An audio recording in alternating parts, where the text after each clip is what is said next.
Olá, aqui é o Judeu Ateu. Aqui é o Iso. E eu sou o Estranho. E este não é exatamente um mangá ao quadrado. Você que já reconhece a musiquinha do Daft Punk, se não me engano é do Crescendo.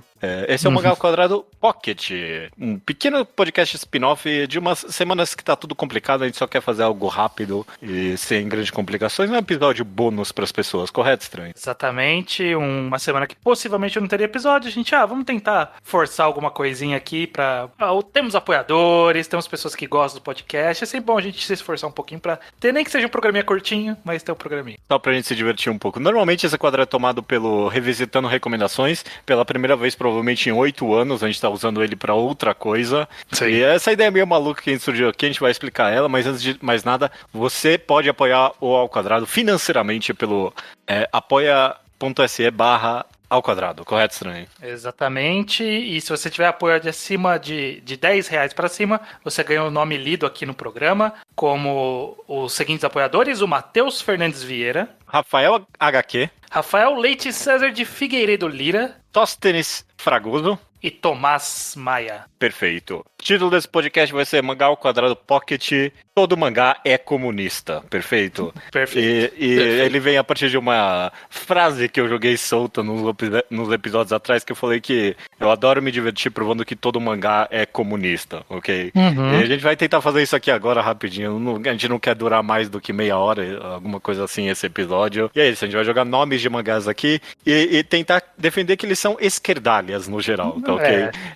Não precisa ser necessariamente economicamente marxista um mangá, não é exatamente essa a ideia. Pode ser progressista. Pô. Ouvinte, você vai entrar no mais de 7 mangá ao quadrado hoje, ok? Exato.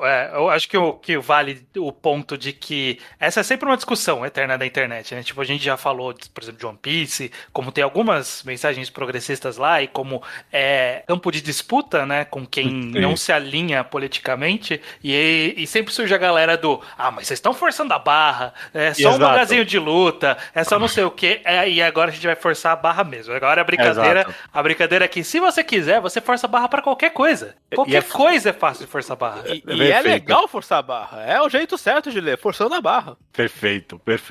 Eu gostaria, posso eu começar? Porque pode. Esse é um que eu já defendi com vocês uma vez, porque eu acho justamente difícil e absurdo, que pra mim é o mangá de esporte mais popular, provavelmente hoje em dia, é o Blue Lock. E você, se você tem a cabeça pequena, se você não tá no mais de 7 do mangá ao quadrado, você pensa, é o capitalismo, é o mercado livre esse mangá, né? Meritocracia. É só meritocracia falsa, é todo mundo fingindo ali, é um moralismo liberal absurdo esse mangá, sabe? É sobre não passar a bola, né?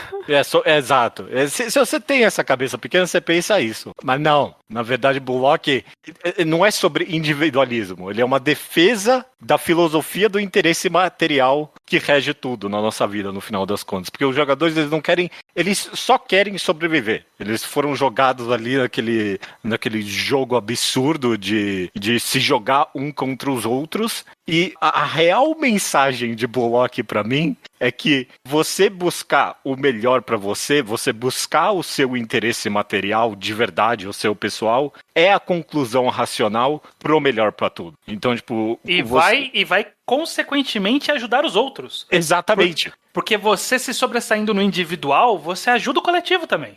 Porque essas obras falso-comunistas, diferentemente de Bullock, elas querem chegar com moralismo pra pessoa. Não, você é burro, tem que ser pelo bem do time, esse tipo de coisa. Não é assim que funciona a realidade material do mundo. Você tem que... O interesse material é realidade, sabe? Desde que o ser humano é ser humano. Então você reconhece isso e Bullock fala, não, se cada um buscar o seu interesse de classe pessoal e todos... Não tem nenhum dono de time ali, sabe? Não tem ninguém sendo... É tudo jogador, é tudo classe trabalhadora. E se cada um buscar, nessa visão metafórica de Bullock, o time inteiro vai vencer, porque eles estão todos buscando o interesse da classe, no final das contas. A direita não fala isso, às vezes? Que eles se têm todo uma visão... mundo for egoísta, as coisas vão se assim, alinhar? Não. Isso não é. Eles falam que se todo mundo buscar as coisas certas, as coisas vão se arrumar, não vão se alinhar. A Ayn Rand não falava que o egoísmo de todo mundo vai conduzir as sociedades para uma sociedade melhor? De que não melhor necessariamente, mas arrumada. né? Tipo, de que todo mundo vai estar no seu lugar adequado, né? Na pirâmide social, né? De que se você for um merda, você vai pro lixo, né? E talvez dê pra argumentar isso em Bullock. É difícil, tá ok? Eu tô me esforçando aqui, tá ok? Eu não acho que você deu um argumento ruim, Judeu. É que eu acho que você deu um argumento que os dois lados fazem um pouquinho diferente, mas podem acabar falando. É, porque a galera que perdeu no Bullock foi pro ralo, né? Mas é que você tem que chegar metaforicamente o mangá, tá ok? Não é literalmente, tá ok? Ok. Porque no final eles vão. Aqui até o senso coletivo desse mundo em específico que a gente tá vendo em Blue Lock é o senso coletivo da nação ali que eles estão vendo, né? O país Japão. Mas você pode reduzir isso para um senso comunitário menor se for necessário. Mas na realidade de você precisa melhorar a sua comunidade, o seu país ali, a engrenagem da sua nação, e para isso as pessoas que não estão lá no Blue Lock, elas serviram de apoio para as pessoas que estão no Blue Lock, né? Como passagem para elas melhorarem e atingirem o objetivo da nação, um objetivo comunitário de todo mundo ali, que é ter uma Copa do Mundo. É isso. Então, sim, faz algum sentido, sim. E eu acho que apesar do papo, o bem coletivo sempre triunfa em Blue Lock. Tipo, eles ficam falando, eu vou ser egoísta pra caralho, não tocar a bola, mas tem muita bola sendo tocada ali. Eles tocam bastante a bola. O discurso me soa bem como um contra-exemplo e como o ego estando errado. E é uma prova de como você não precisa abrir a mão da sua individualidade pelo bem coletivo. Isso eu acho que é. Todo mundo com certeza ali queria estar com a bola, mas às vezes é melhor pra você passar a bola. É melhor pro coletivo ali, pro time, pra você chegar nos seus objetivos, passar a bola é essencial. Eu acho que o mangá ele reforça assim que você pode ser uma pessoa com um senso de identidade muito forte, um senso de ambição individual muito forte e ser parte de um time. Sim. Me diz um mangá difícil aí, Iso. Tão difícil que eu não sei a resposta, mas eu quero ver como você defende Tokyo Revengers. Esse eu não li. Ok. Tudo bem. Eu conheço a ideia de Tokyo Revengers. Tokyo Revengers do cara que volta pro passado pra arrumar ou pra tentar... Como é que termina Tokyo Revengers? Eu não li termina o final. mal. Eu não li o final, eu dropei. Termina meio que, tipo, deu tudo certo no final. Meio que é isso. O cara voltou no tempo suficiente pra todos os problemas que ele queria evitar, ele evitou e tá tudo bem. Ele voltou no tempo, arrumou as coisas e deu tudo, tipo, não tem nenhuma lição de tipo, não vale a pena. Não, mas a tipo, história toda foi isso, né? Ele voltava e quando ele vinha pro presente de novo, tava tudo cagado de novo, por outro motivo. Aí ele tinha que voltar, arrumar. Aí ele teve que... Eu não vou falar do último capítulo, que ele é muito específico e eu quero muito que quem não leu se decepcione lendo. Se decepcione na leitura mesmo. Mas, bom, esse é, acima de tudo, uma preocupação com o bem-estar da sua comunidade ali, né? Aquele garoto, inicialmente, embora ele estivesse por motivos egoístas, tentando só salvar e passado dele, né? Porque ele virou um fracassado, aí ele voltou, ele meio que enxergou uma possibilidade de ele se fazer bem ali naquele futuro, naquele passado para arrumar o seu futuro. E no começo começou como egoísta, mas aos poucos ele percebeu que não adianta salvar ele próprio, não adianta ele ter o pensamento egoísta de que o melhor para ele é o suficiente. Ele percebe que ele tem que ajudar todo mundo é importante, todos os indivíduos têm a sua contribuição naquele grupo, naquela sociedade, e que qualquer pessoa que não seja acolhida, ela pode se tornar um problema para aquela sociedade. Então, quando ele volta pro passado, não é para ele arrebentar na porrada o vilãozão antes dele matar alguém. É para ele redimir aquele vilão, para ele incluir aquele cara no grupo de amigos, ele deixar de ser um perigo para a sociedade, e ele tá incluso ali naquela comunidade. No final das contas, isso, Tokyo Revengers é fácil, porque todo mangá de Yankee é um mangá que é um grito de desespero da juventude sem futuro na sociedade neoliberal japonesa. Começa aí. É uma galera sem nenhum. Eles estão meio que vivendo mais ou menos ainda. Eles estão vivendo nessa decadência do boom econômico da pós-segunda guerra, mais, tipo, no resquício dos resquícios. Então, tipo, eles têm aqueles bens sociais e tal, mas como o neoliberalismo da economia japonesa só vai sugando e sugando, tipo, eles não têm nenhuma perspectiva de futuro, não tem nenhuma perspectiva de trabalho, principalmente de trabalho, e aí o que vão pra delinquência. Sim. E a percepção desse personagem é justamente que ele não tem como depender da sociedade da estrutura social daquele momento para redimir essas pessoas. Porque a sociedade naquele momento ela vai de fato excluir aquelas pessoas e levá-las no caminho da delinquência.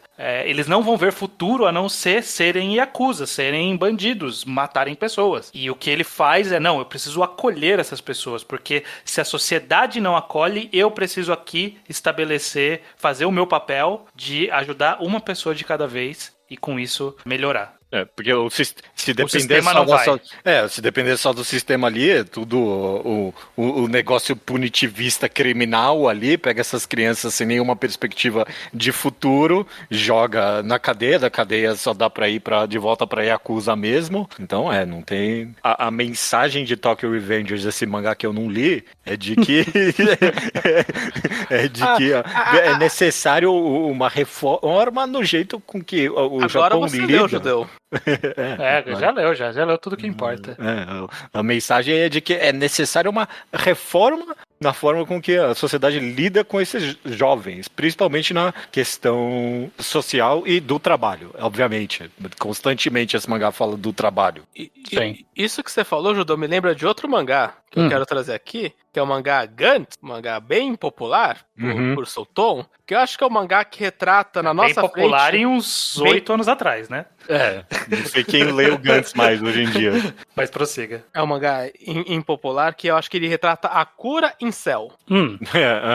Que a gente vê a jornada de alguém que tava com tudo encaminhado pra ele ser o mais nojento do incel e como um senso de pertencimento e acolhimento e um ciclo de gentilezas fez ele parar de fazer um monte de ideia merda que ele tinha. Precisou de uma namorada só no final das contas, né? A namorada ajudou, mas acho que foi principalmente a comunidade que ele gerou com os outros jogadores do Gantz.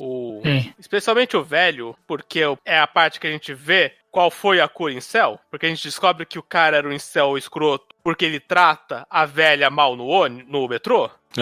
E aí ele faz amizade com aquele senhor de idade, aí ele perde a memória, reencontra o senhor de idade no metrô aleatoriamente e trata ele super bem. Gantz é uma... Eu falei da namorada, mas tem o segundo ponto contra o céu sendo feito da namorada de Gantz, que, tipo, ok, beleza, você merece uma namorada, mas você tem que, tipo, diminuir um pouco os seus padrões também. Tipo, no começo do mangá ele acha que ele merece a idol gostosa, e aí de novo aparece uma outra gostosa ali pra ele. Literalmente a Lara Croft. Ele acha que ele tem que comer a Lara Croft. Exato. E aí, tipo, não, cara, colegial, sei lá, da sua idade ali também, não tem nada especial, uma colega sua na escola, que também, inclusive, é uma rejeitada social. Diminui seus padrões um pouco pro seu nível, meu amigo. Tu não merece o mundo, sabe? Ela quebrava padrões de beleza e isso é apontado em Universe, mas ele se conquista por ela. Mas acho que a parte esquerdária mesmo, que eu acho que mostra, é que o homem, o jovem homem, quando ele encontra um ciclo de negligência e rejeição, ele vira uma bomba relógio pedindo pra explodir. Que no caso não do Kurono Aizunishi, literalmente explodiu. Um arrombado do cacete. Sim. Vira um atirador em massa. É isso que ele vira. Exato. E que existe uma importância entre ambientes masculinos existir um ciclo de acolhimento e gentileza. Que é isso que o Kurono recebeu que tirou ele das trevas. Não é verdade. Gente que abraçava ele, gente que falava, eu quero passar tempo livre com você, né? Bom ponto. Fala em uma aí estranha.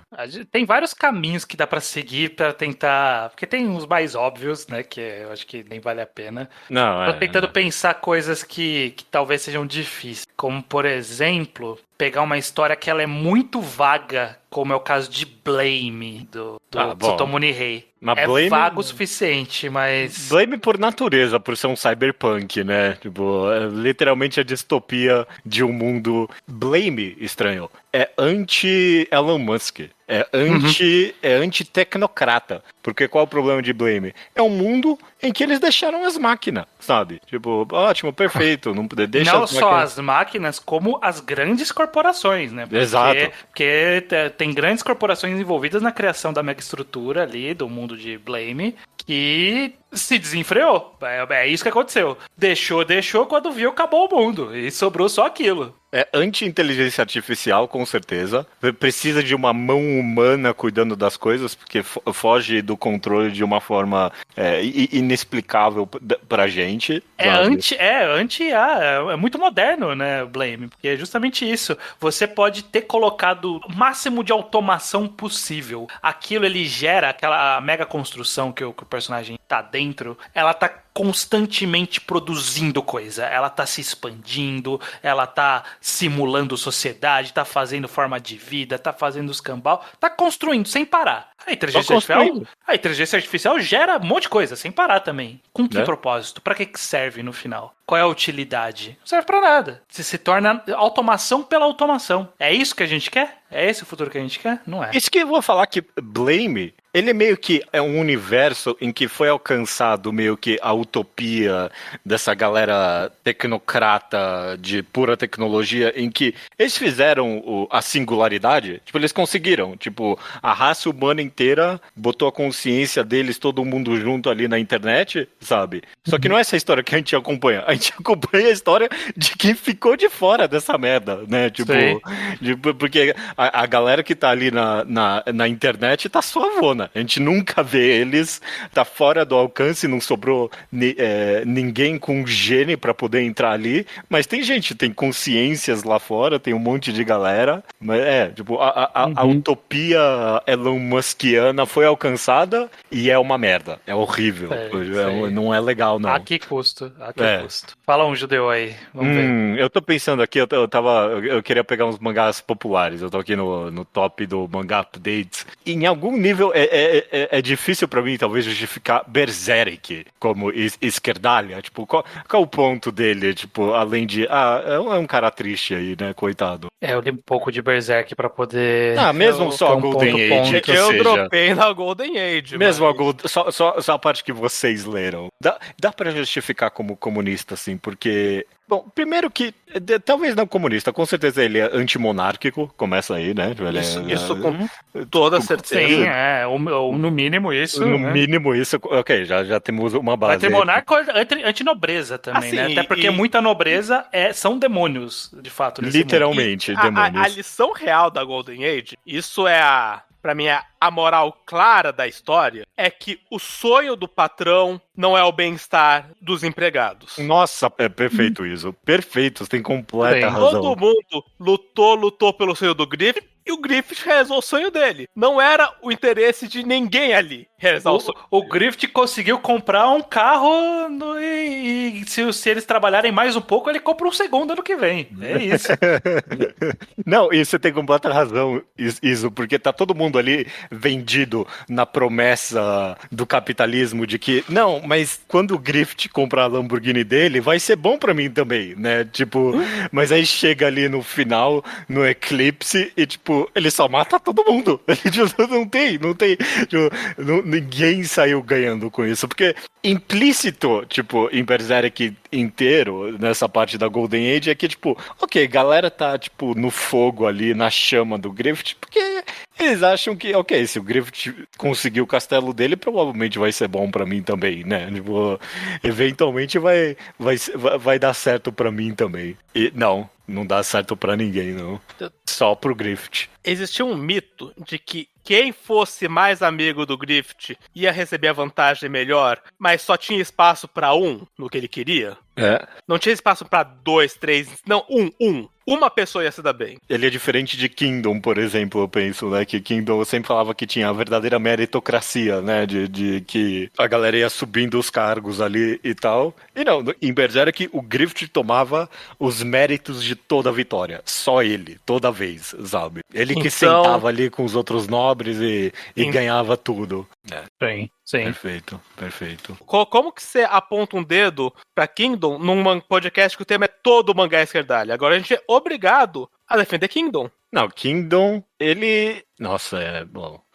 Tem uma dificuldade aí, né? Mas é Tem uma dificuldade baseada de que é uma história real sobre um contexto que não sei se foi um contexto esquerdalho ou não, porque sei lá não foi. Como era o espectro. Era a unificação da China. Era só tribos e pequenas nações da mesma etnia brigando entre si. Isso é verdade.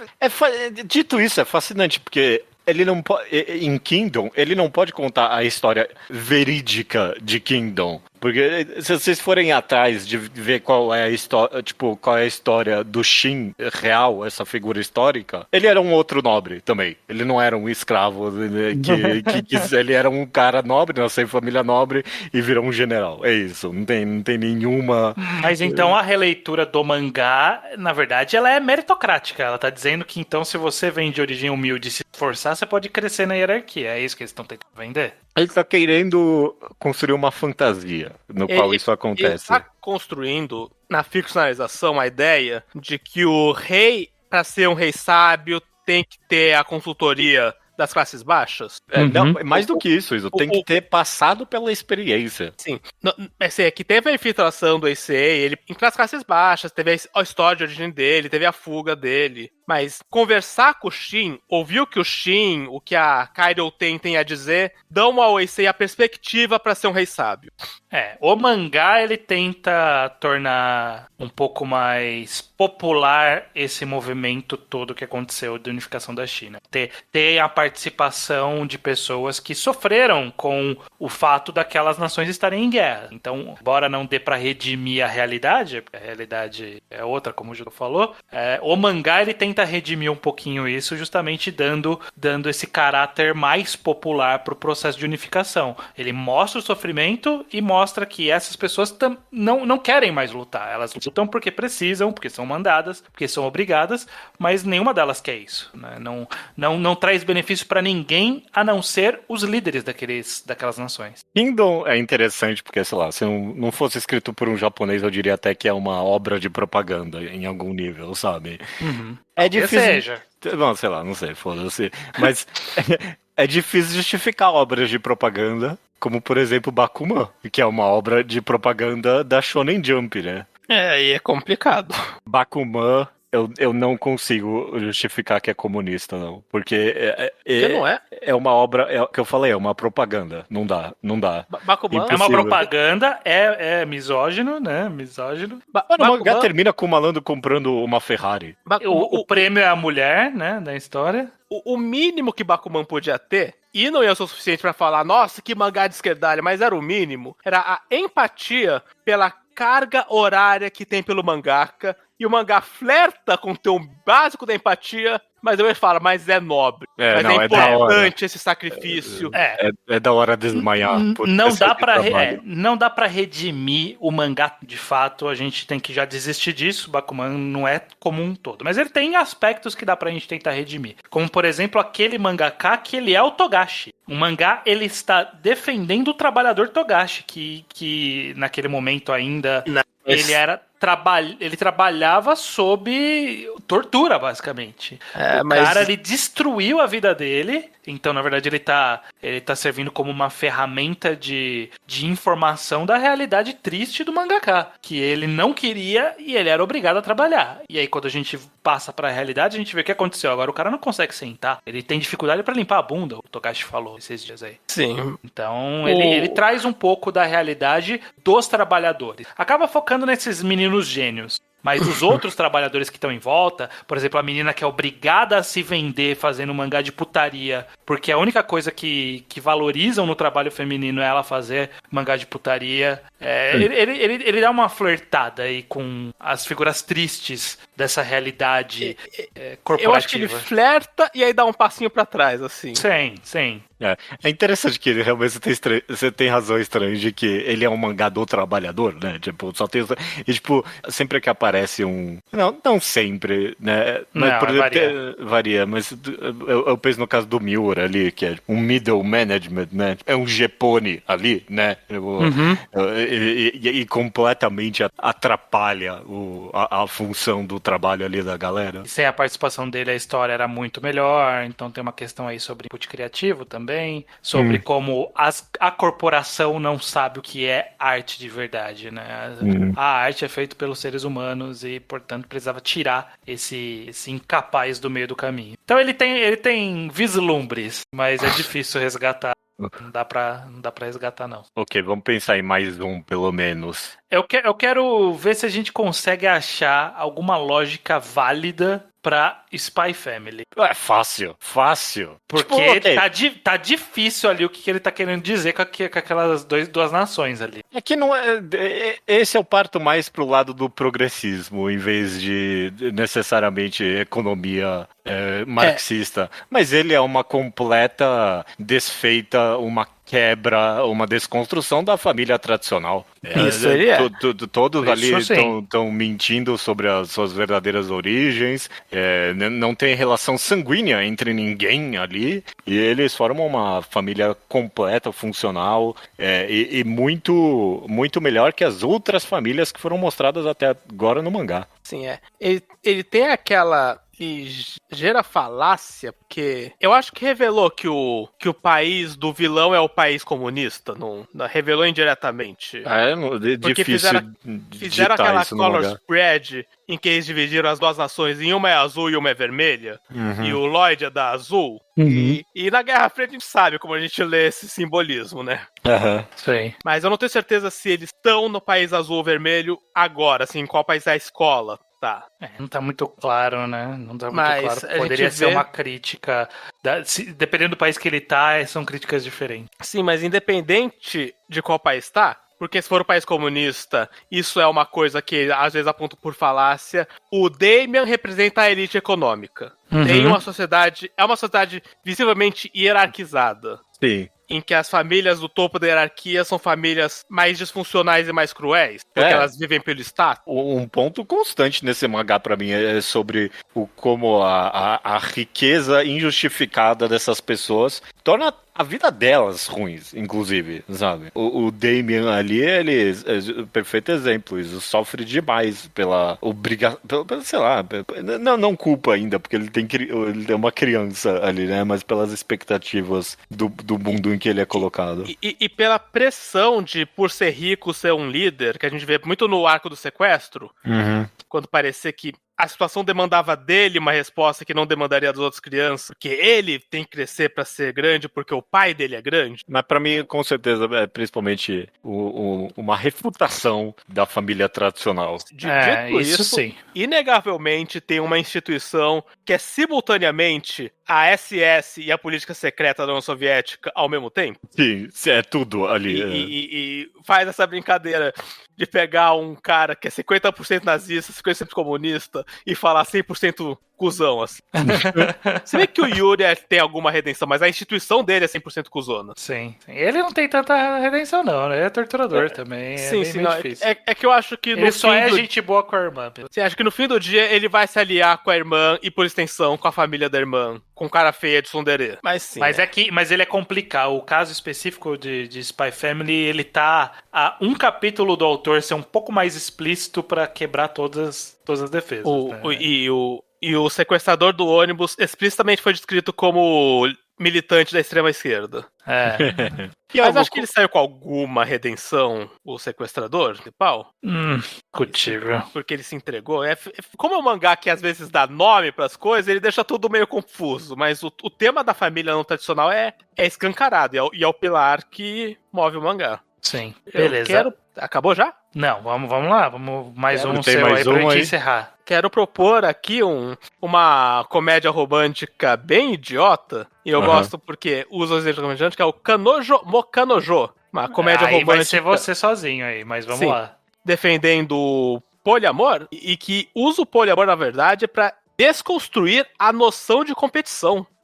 Porque todos os personagens, eles começam o mangá, e isso é dito em texto, acreditando que amor significa ter uma pessoa que te considera o número 1. Ser o número 1 é o que te faz todo o processo valer a pena. E você vê outros mangás, você vê o outro mangá de poliamor ali, que sabe que estão falando, mas todas são o número 1. Por isso o poliamor funciona. Mas Kanojo Bokanojo, ele quebra a noção de que ser o número 1 é o que importa. Você não tem que competir pra ser o número 1, você tem que dividir a felicidade. Isso é o caminho da paz mental. Ele quebra a noção de possessão num relacionamento. Né? E são exatamente 4 garotas. 3 que depois de um processo longo e um arco de personagem apático, percebem que elas não se importam com o que a palavra número 1 significa, que elas gostam de saber que tem uma pessoa dividindo a felicidade delas, e que o que elas passam, outras pessoas passam igual, e que isso é bom. E uma que não. Uma que fala, eu nunca vou desistir de ser a campeã, eu nunca vou desistir de estar em primeiro lugar, eu vou lutar até o fim. E ela é a vilã. E pra mim isso desconstrói a noção da competição shonen mesmo. Porque o discurso de eu nunca vou desistir de ser o campeão podia ser o Naruto falando isso, sabe? Podia ser o Hinata falando isso. Mas em comédia romântica sempre tem a pergunta, né? Qual é a garota que vai vencer, né? Tipo, qual é a garota quem vai vencer esse negócio? Não tem vitórias, tem o compartilhamento do amor só em Kanojo. Sim, a vitória é coletiva. E quem se recusa a isso tá encaminhado pra derrota, assim. Só perde quem quer tudo pra si, né? Perfeito. Esse mangá é bom, Ito? Não.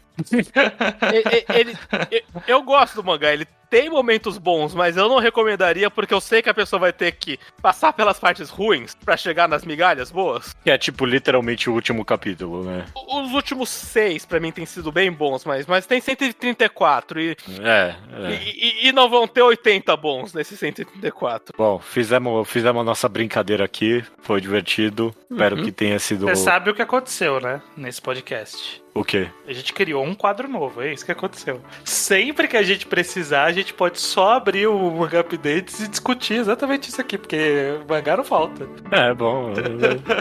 A gente, sem querer, criou um novo tapa-buraco. Bom, tem aqui um novo tapa-buraco pro ouvinte também, espero que tenha sido proveitoso. Muito bem. Voltamos na semana que vem com novos com a programação nova. Exato. Até Até a semana que vem. Perfeito.